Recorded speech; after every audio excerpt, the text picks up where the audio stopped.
Hey, good morning. How y'all doing? It is WRB, and today we are here for a book review, and we're going to talk about A Game of Thrones by George R.R. Martin. This is a reread. I just finished it. I dig the book. I think what shocks me is how dead on it is to the TV show. I've watched the TV show twice. I have read this book, but up on reading, I only got like a halfway through Clash of Kings, and I got this cool edition set of all five, and I kind of want to do them all. I'm not sure why, because I know that the story is unfinished, yeah. So I mean, I dig this. I think it's hard. It's hard because the pollution from the show has overtaken the book, so it's hard for me to not read this without seeing the actors that played the parts on TV.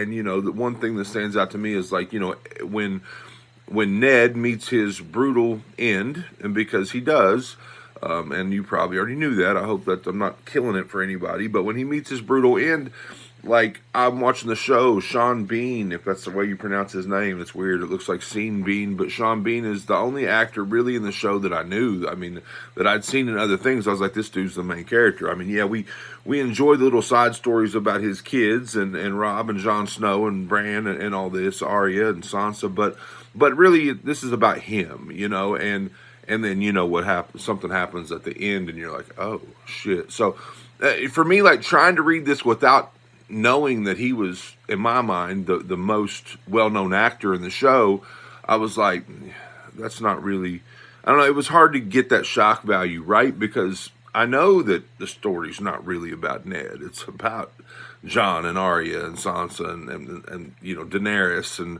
and so on and so forth. But, I enjoyed it. The chapters are broken up into, sections by characters. So you've got 5 Stark chapters, basically Jon, Catelyn, Eddard, Arya, Sansa, and you've got Tyrion and Daenerys. And unless I'm mistaken, that's the only ones that we talk about that get their own chapters in this book. Of course, the other characters are pulled in. But, yeah, I enjoyed it. I'm 4 stars. I'm 4 stars at this part. A Clash of Kings seems to be different. A lot longer chapters. We're spending, like, the first quite a few pages with Stannis Baratheon and like Sir Davos, and then we're going to get a whole like hour-long audio chapter about Theon, and so I think that one's going to kind of be less enjoyed than this one. But anyway, 4 stars, A Game of Thrones, George R.R. Martin.